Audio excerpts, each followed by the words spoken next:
Alright, to open up this case, remove the bolts here. Should be 7 bolts, and I believe they are 12 millimeter.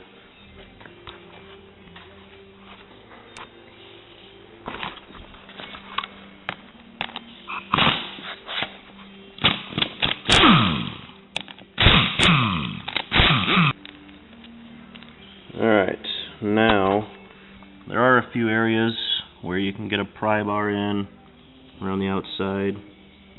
The case should just pop right open.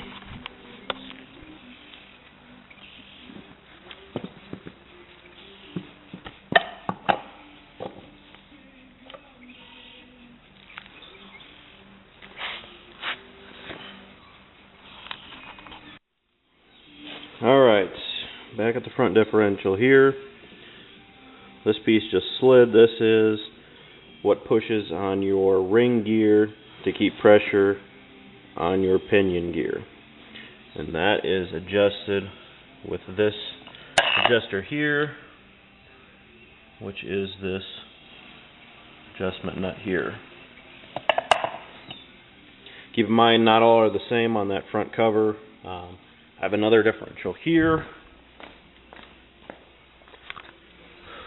that just has a Allen headed bolt, which really gives you no adjustment.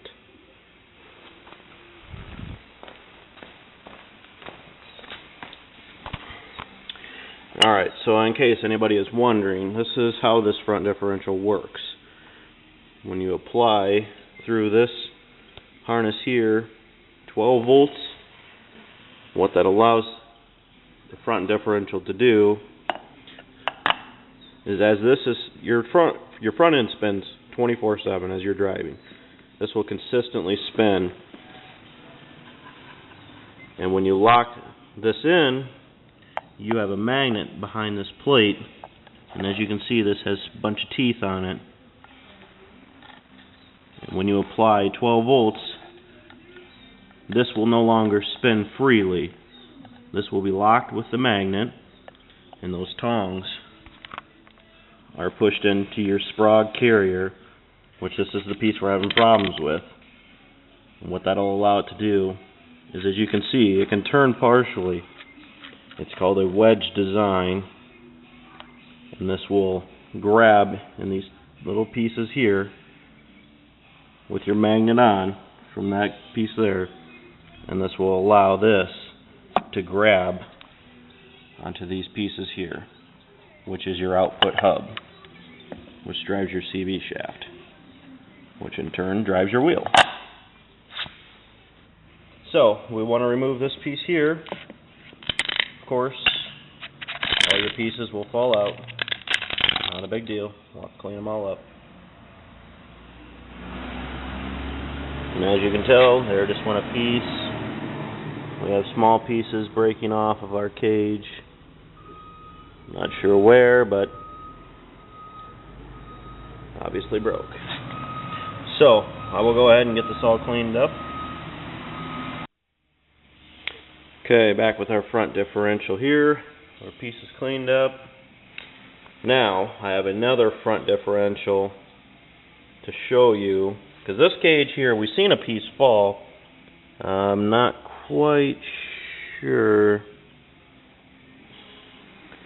but I do know for a fact we have another front differential here as well, and this is what can happen. As you see, I'm going to pull this out as I did the other one, and we have a broken front end.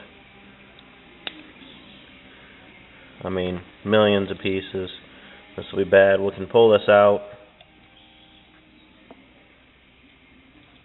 Just grab this. Let me just set the camera down here. Just grab this ring gear, and if you just pull this whole piece out of this case, it'll come out and everything will fall down inside of here. I'll pull that out now.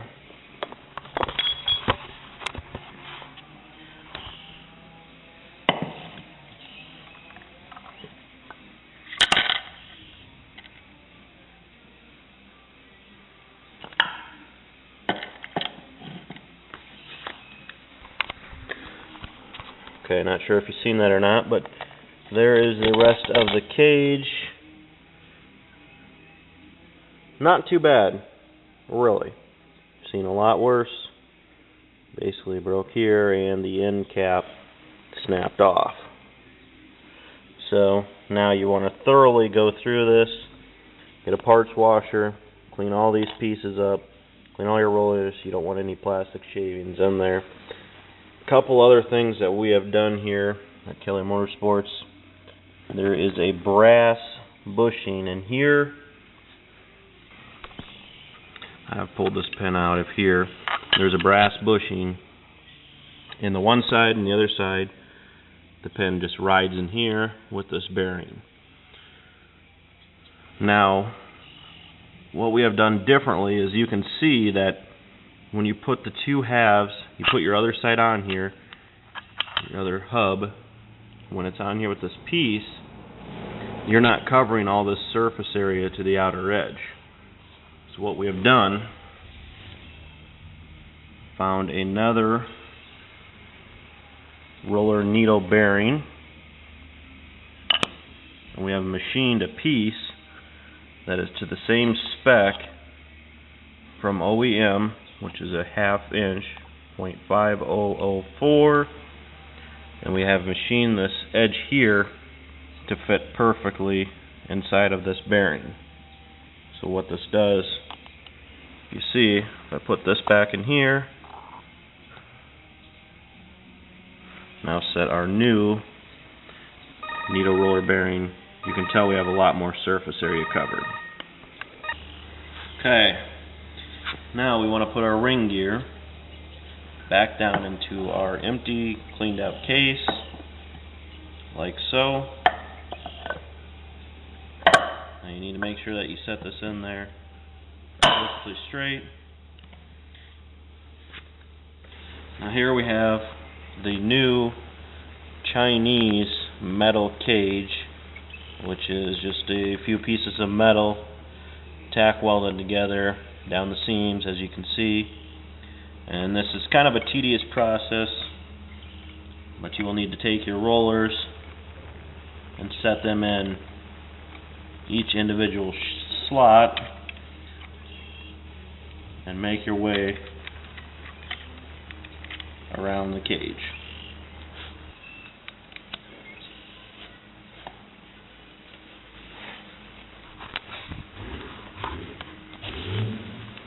Okay, so we have that piece slid back down in now,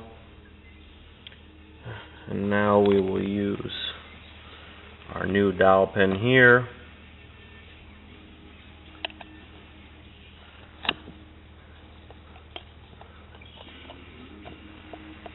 Insert that in there.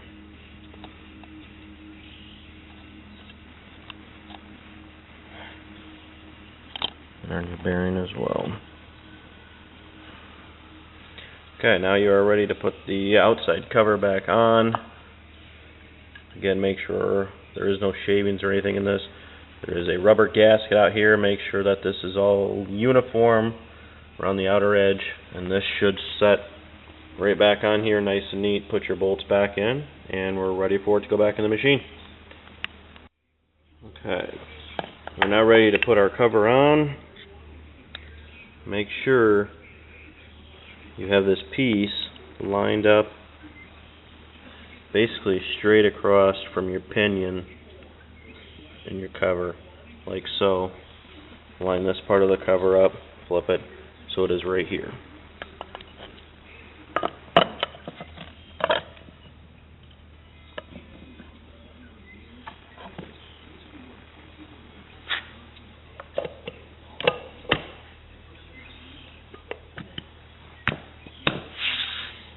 Okay, after it's all lined up, go ahead and put your bolts back in your outside case.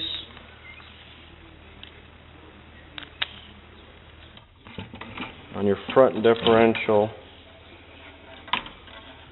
it's almost easier to fill it before you put it back in the machine. You need to set the front end level, like so.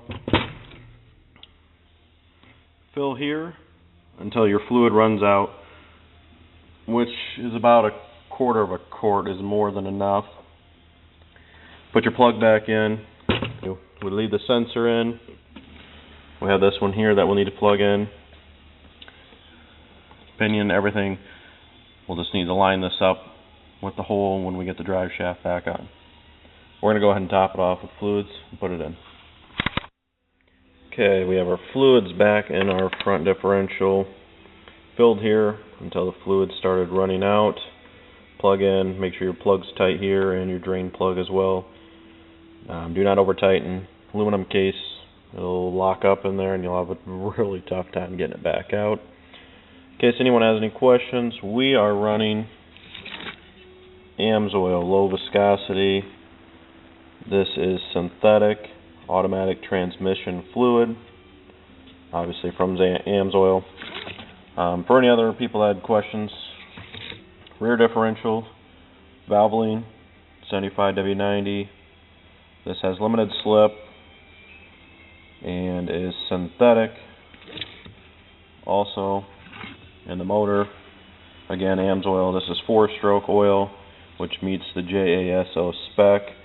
0W40, meaning zero viscosity, will help the motor start easier with a thinner oil, and the viscosity will 40 will get it back up. As you can see, hopefully, maybe not, but right here it does say JASO spec. So this is what you need to run. This can be a real pain to get it back up in there, but just remember how you took it out and shouldn't be too bad. So let's get her thrown up in there.